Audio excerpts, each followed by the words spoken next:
Chapter 3 മാനവ വിഭവശേഷി വികസനം ഇന്ത്യയിൽ. ജനസംഖ്യയെക്കുറിച്ചുള്ള പഠനം.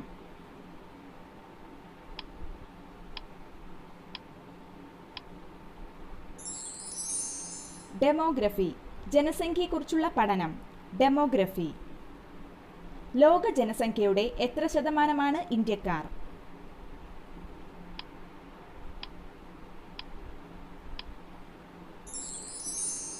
17.5%.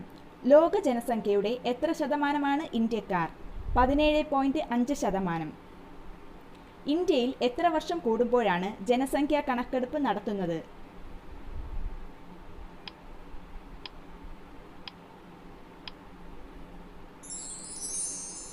10 വർഷം. ഇന്ത്യയിൽ എത്ര വർഷം കൂടുമ്പോഴാണ് ജനസംഖ്യാ കണക്കെടുപ്പ് നടത്തുന്നത്? 10 വർഷം. ഇന്ത്യയിൽ സെൻസസ് പ്രവർത്തനങ്ങൾക്ക് നേതൃത്വം നൽകുന്നതാര്?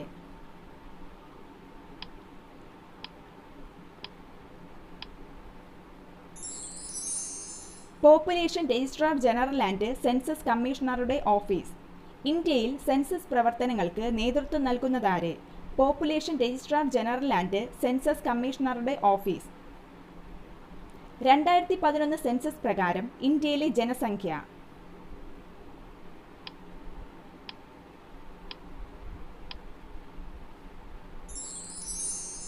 121 കോടി.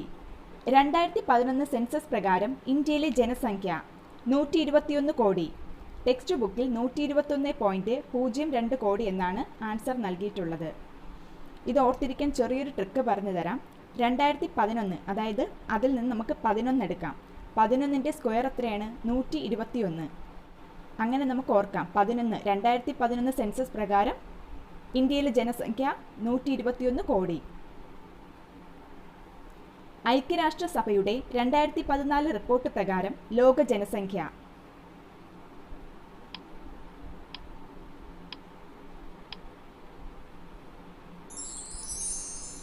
724.4 കോടി. ഐക്യരാഷ്ട്രസഭയുടെ 2014 റിപ്പോർട്ട് പ്രകാരം ലോക ജനസംഖ്യ 724.4 കോടി. ലോകരാജ്യങ്ങളിൽ വലിപ്പത്തിൽ ഇന്ത്യയുടെ സ്ഥാനം.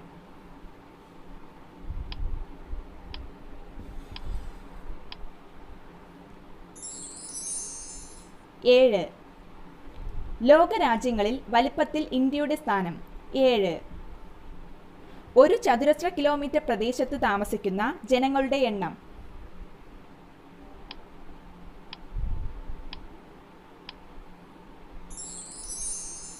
ജനസാന്ദ്രത.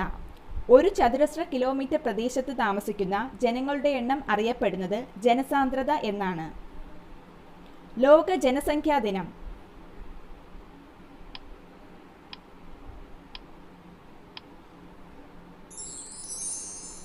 ജൂലൈ 11. ലോക ജനസംഖ്യാ ദിനം ജൂലൈ 11. ലോക ജനസംഖ്യാ ദിനം ആചരിച്ചു തുടങ്ങിയ വർഷം.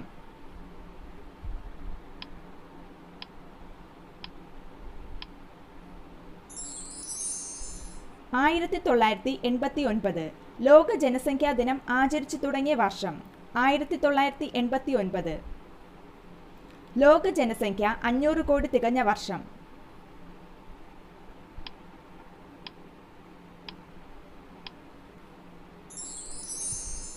1987 ജൂലൈ 11. ലോക ജനസംഖ്യ 500 കോടി തികഞ്ഞ വർഷം 1987 ജൂലൈ 11. 2011 സെൻസസ് അനുസരിച്ച് ഇന്ത്യയിലെ സ്ത്രീ പുരുഷ അനുപാതം.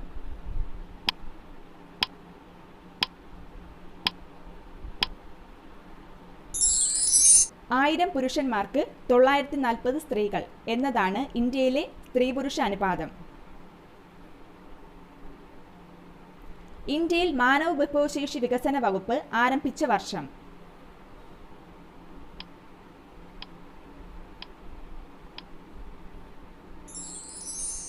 1985. ഇന്ത്യയിൽ മാനവ വിഭവശേഷി വികസന വകുപ്പ് ആരംഭിച്ച വർഷം 1985. SSA, RMSA എന്നീ പദ്ധതികൾ സംയോജിപ്പിച്ച് രൂപം നൽകിയ പുതിയ പദ്ധതി.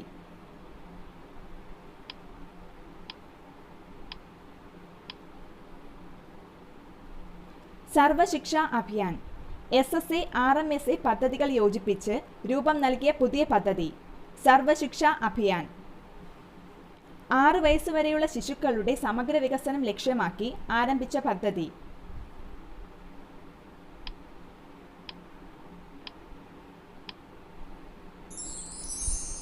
ICDS 6 വയസ്സുവരെയുള്ള ശിശുക്കളുടെ സമഗ്ര വികസനം ലക്ഷ്യമാക്കി ആരംഭിച്ച പദ്ധതി. ICDS integrated child development services.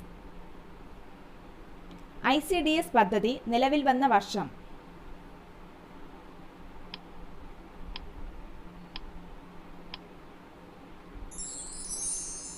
1975 October 2. ICDS പദ്ധതി നിലവിൽ വന്ന വർഷം 1975 ഒക്ടോബർ 2. വിദ്യാഭ്യാസ അവകാശ നിയമം റൈറ്റ് ടു എഡ്യൂക്കേഷൻ ആക്ട് പാസാക്കിയ വർഷം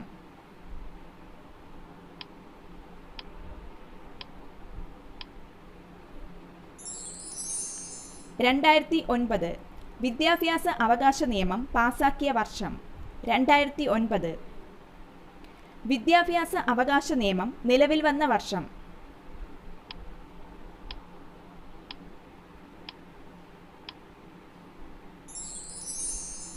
2010 ഏപ്രിൽ 1. വിദ്യാഭ്യാസ അവകാശ നിയമം നിലവിൽ വന്ന വർഷം 2010 ഏപ്രിൽ 1. ഇന്ത്യയിൽ അവസാനമായി ജനസംഖ്യാ കണക്കെടുപ്പ് നടത്തിയ വർഷം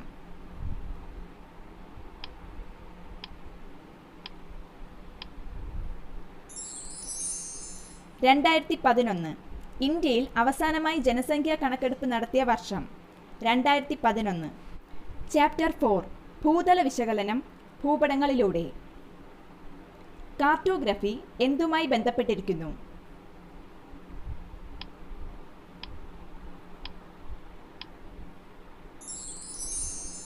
ഭൂപടശാസ്ത്രം. കാർട്ടോഗ്രഫി എന്തുമായി ബന്ധപ്പെട്ടിരിക്കുന്നു? ഭൂപടശാസ്ത്രം. 1802 ആരുടെ നേതൃത്വത്തിലാണ് ഇന്ത്യൻ ഉപഭൂഖണ്ഡത്തിൽ സർവേ ആരംഭിച്ചത്?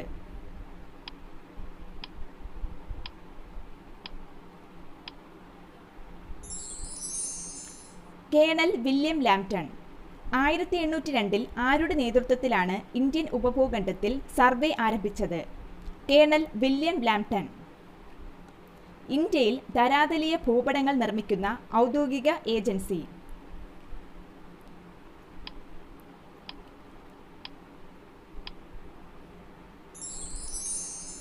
Survey of India. ഇന്ത്യയിൽ ധരാതലീയ ഭൂപടങ്ങൾ നിർമ്മിക്കുന്ന ഔദ്യോഗിക agency. Survey of India. Survey of ഇന്ത്യയുടെ ആസ്ഥാനം.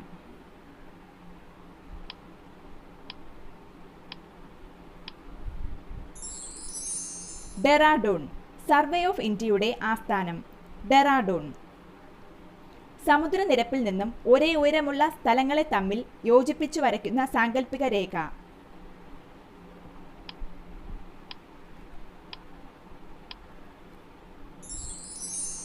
കോണ്ടൂർ രേഖകൾ. സമുദ്രനിരപ്പിൽ നിന്നും ഒരേ ഉയരമുള്ള സ്ഥലങ്ങളെ തമ്മിൽ യോജിപ്പിച്ചു വരയ്ക്കുന്ന സാങ്കല്പിക രേഖ. കോണ്ടൂർ രേഖകൾ. ധരാതലീയ ഭൂപടത്തിൽ കറുത്ത ത്രികോണ ചിഹ്നം സൂചിപ്പിക്കുന്നതെന്തിനെയാണ്?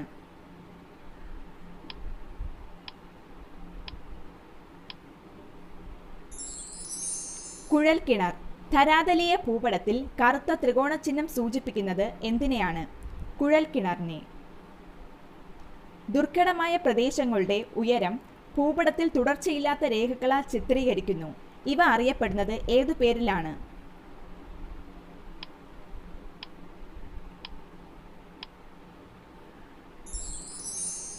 Form line. ദുർഘടമായ പ്രദേശങ്ങളുടെ ഉയരം ഭൂപടങ്ങളിൽ തുടർച്ചയില്ലാത്ത രേഖകളാൽ ചിത്രീകരിക്കുന്നു. ഇവ അറിയപ്പെടുന്നത് ഏതു പേരിലാണ്? Form line. ധരാതലീയ ഭൂപടങ്ങളിൽ വടക്ക് തെക്ക് ദിശകളിൽ വരയ്ക്കുന്ന ചുവന്ന രേഖകൾ അറിയപ്പെടുന്നത്?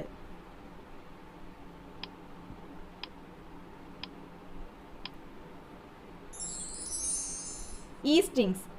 ധരാതലീയ ഭൂപടങ്ങളിൽ വടക്ക് തെക്ക് ദിശകളിൽ വരയ്ക്കുന്ന ചുവന്ന രേഖകൾ അറിയപ്പെടുന്നത്? ഈസ്റ്റിങ്സ്. ധരാതലീയ ഭൂപടങ്ങളിൽ കിഴക്ക് പടിഞ്ഞാറ് ദിശകളിൽ വരയ്ക്കുന്ന ചുവന്ന രേഖകൾ അറിയപ്പെടുന്നത്?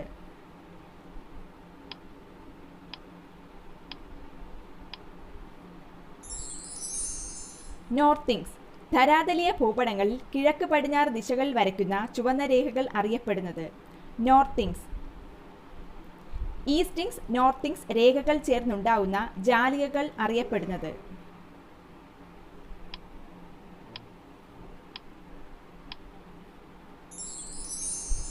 Reference grid.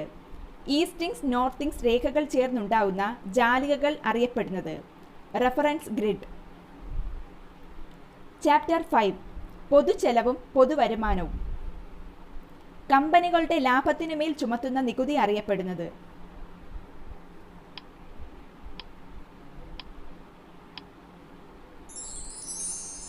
കോർപ്പറേറ്റ് നികുതി.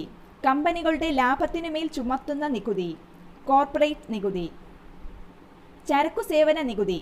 GST നിലവിൽ വന്നതെന്ന്.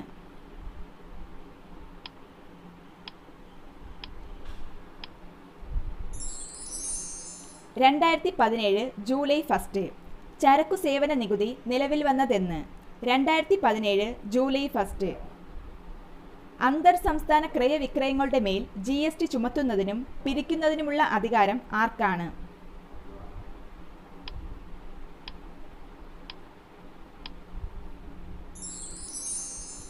കേന്ദ്ര സർക്കാരിന്. അന്തർ സംസ്ഥാന ക്രയവിക്രയങ്ങളുടെ മേൽ GST ചുമത്തുന്നതിനും പിരിക്കുന്നതിനുമുള്ള അധികാരം ആർക്കാണ്? കേന്ദ്ര സർക്കാരിന്. GST സമിതിയുടെ ചെയർമാൻ ആരാണ്?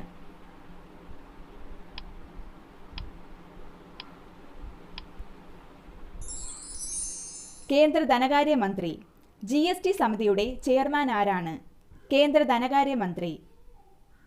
GST സമിതിയിൽ അംഗമല്ലാത്തതാര്?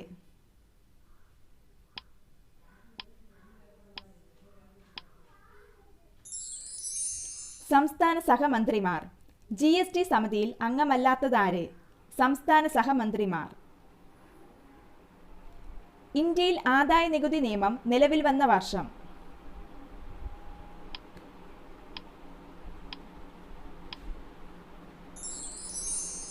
1961. ഇന്ത്യയിൽ ആദായ നികുതി നിയമം നിലവിൽ വന്ന വർഷം 1961. GSTയുടെ പൂർണ്ണ രൂപം.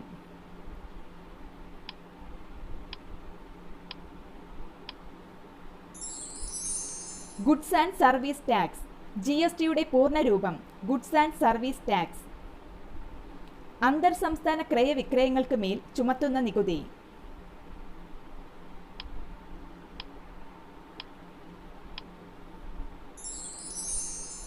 IGST integrated goods and service tax. അന്തർ സംസ്ഥാന ക്രയവിക്രയങ്ങൾക്ക് മേൽ ചുമത്തുന്ന നികുതി. IGST integrated goods and service tax. കേന്ദ്ര സർക്കാരിന് ഏറ്റവും കൂടുതൽ വരുമാനം ലഭിക്കുന്ന നികുതി.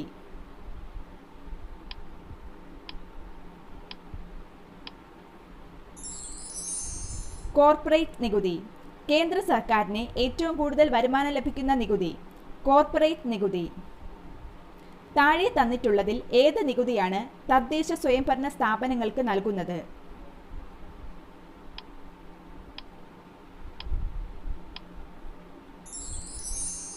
വസ്തുനികുതി. താഴെ തന്നിട്ടുള്ളതിൽ ഏതു നികുതിയാണ് തദ്ദേശ സ്വയംഭരണ സ്ഥാപനങ്ങൾക്ക് നൽകുന്നത്? വസ്തുനികുതി. നികുതിക്ക് മേൽ ചുമത്തുന്ന അധിക നികുതി അറിയപ്പെടുന്നത്.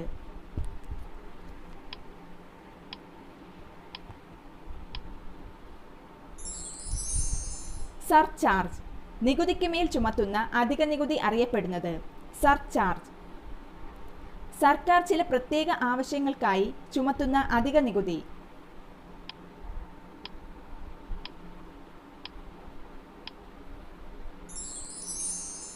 സെസ്. സർക്കാർ ചില പ്രത്യേക ആവശ്യങ്ങൾക്കായി ചുമത്തുന്ന അധിക നികുതി അറിയപ്പെടുന്നത് സെസ് എന്നാണ്. സർക്കാർ സേവനങ്ങൾക്കുള്ള പ്രതിഫലമായി ഈടാക്കുന്ന തുക അറിയപ്പെടുന്നത്.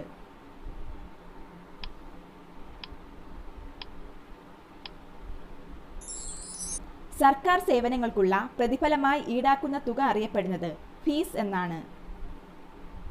ഒരു പ്രത്യേക ലക്ഷ്യം നിറവേറ്റുന്നതിനായി സർക്കാരോ സ്ഥാപനങ്ങളോ നൽകുന്ന സാമ്പത്തിക സഹായം.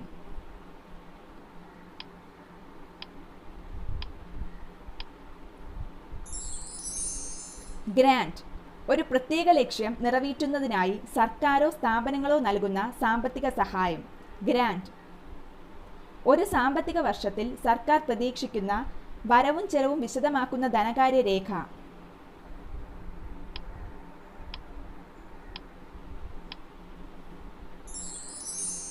ബജറ്റ്. ഒരു സാമ്പത്തിക വർഷത്തിൽ സർക്കാർ പ്രതീക്ഷിക്കുന്ന വരവും ചെലവും വിശദമാക്കുന്ന ധനകാര്യ രേഖ. ബജറ്റ്. പൊതുവരുമാനം, പൊതുചെലവ്, പൊതുകടം എന്നിവയെ സംബന്ധിച്ച സർക്കാർ നയം.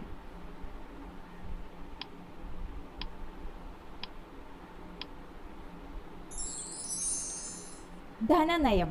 പൊതുവരുമാനം, പൊതുചെലവ്, പൊതുകടം എന്നിവയെ സംബന്ധിച്ച സർക്കാർ നയം. ധനനയം.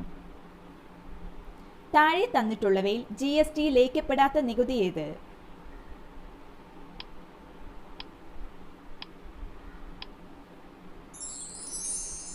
തൊഴിൽ നികുതി. താഴെ തന്നിട്ടുള്ളവയിൽ GST ലയിക്കപ്പെടാത്ത നികുതി ഏത്?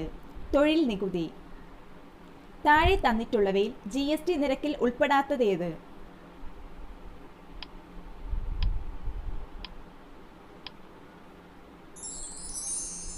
24%. താഴെ തന്നിട്ടുള്ളവയിൽ GST നിരക്കിൽ ഉൾപ്പെടാത്തതേത്? 24%. സംസ്കരിക്കാത്ത ഭക്ഷ്യവസ്തുക്കൾ ഉൾപ്പെടെ അവശ്യ വസ്തുക്കൾക്കും നിത്യോപയോഗ സാധനങ്ങൾക്കും GST നൽകേണ്ടതില്ല. 5%, 12%, 18%, 28% എന്നിങ്ങനെ 4 സ്ലാബുകളിലായി GST നികുതി നിരക്കുകൾ ക്രമീകരിച്ചിട്ടുണ്ട്. GST ലയിക്കപ്പെട്ട പ്രധാന നികുതികൾ: കേന്ദ്ര എക്സൈസ് ഡ്യൂട്ടി, സേവന നികുതി, കേന്ദ്ര വിൽപ്പന നികുതി, സംസ്ഥാന മൂല്യവർദ്ധിത നികുതി, ആഡംബര നികുതി, പരസ്യ നികുതി, പ്രവേശന നികുതി, വിനോദ നികുതി. ഇവയെല്ലാമാണ് GST ലയിക്കപ്പെട്ട പ്രധാന നികുതികൾ. ഇന്ത്യയിൽ സാമ്പത്തിക വർഷമായി കണക്കാക്കുന്നത്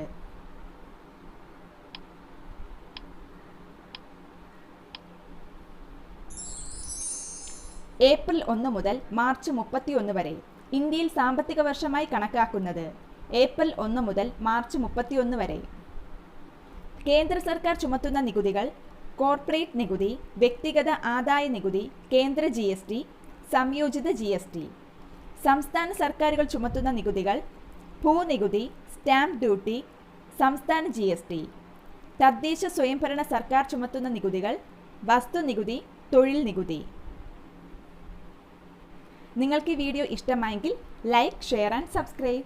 തുടർന്നുള്ള നോട്ടിഫിക്കേഷൻസ് ലഭിക്കുവാൻ അടുത്തുള്ള ബെൽ ഐക്കൺ കൂടി ഒന്ന് ക്ലിക്ക് ചെയ്യണം. താങ്ക്